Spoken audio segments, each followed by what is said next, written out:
পাপ থেকে বাঁচবো কিভাবে? পাপ থেকে বাঁচার 12টা উপায় আপনাদের সামনে আলোচনা করি, একটু মন দিয়ে শোনেন। 12টা উপায়। পাপ থেকে বাঁচার 1 নাম্বার উপায় আখেরাতের ফিকির তৈরি করা। কিসের তৈরি করা? আখেরাতের ফিকির তৈরি করা। অন্তরে আখেরাতের ফিকির তৈরি করা পাপ থেকে বাঁচার 1 নাম্বার উপায়। আখেরাতের ফিকির কিভাবে তৈরি করবেন? একটু আমার দিকে সবাই তাকান, দেখেন আখেরাতের ফিকির কিছুক্ষণের জন্য তৈরি করি। আমার ঘড়িতে এই মুহূর্তে 11টা 4 বাজে। এমনও হতে পারে আগামীকাল 11টা 4 আমি দুনিয়াতে থাকবো না।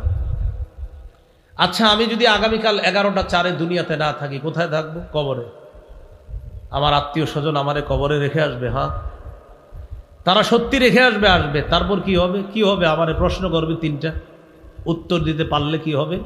কবর জান্নাতের টুকরা হবে, না পারলে জাহান্নামের অংশ হবে। সত্যি। হ্যাঁ, তাহলে আগামীকাল 11টা 4 আমি 11টা 4 যদি আমি কবরে থাকি, আমার সাথে কি যাবে? কি যাবে? নবী বলেন, যদি আমল ভালো করে থাকো আমল যাবে।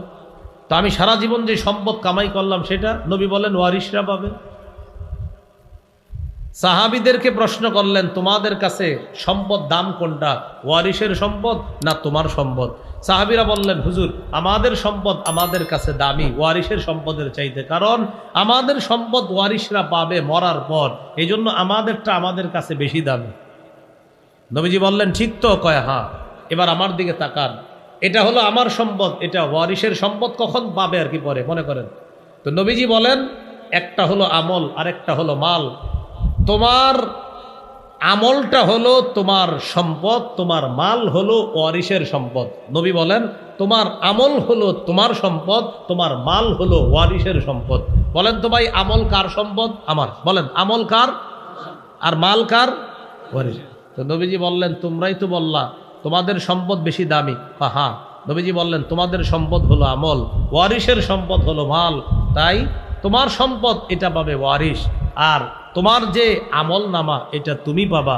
রাসূলুল্লাহ সাল্লাল্লাহু আলাইহি সাল্লাম বলেন, মৃত্যুর পর যখন কবরে যাবা, তোমার আমল তোমার সাথে যাবে আর তোমার মাল তোমার ওয়ারিশরা পাবে। এবার তুমি চিন্তা করো কোনটা বেশি গুরুত্ব দেওয়া দরকার।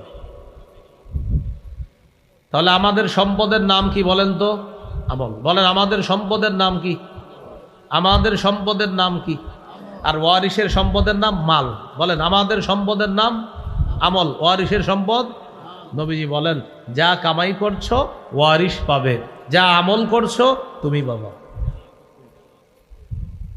এইভাবে আপনি আখেরাতের ফিকির তৈরি করা। আরেকটা ফিকির তৈরি করেন, আপনাকে ডাক্তার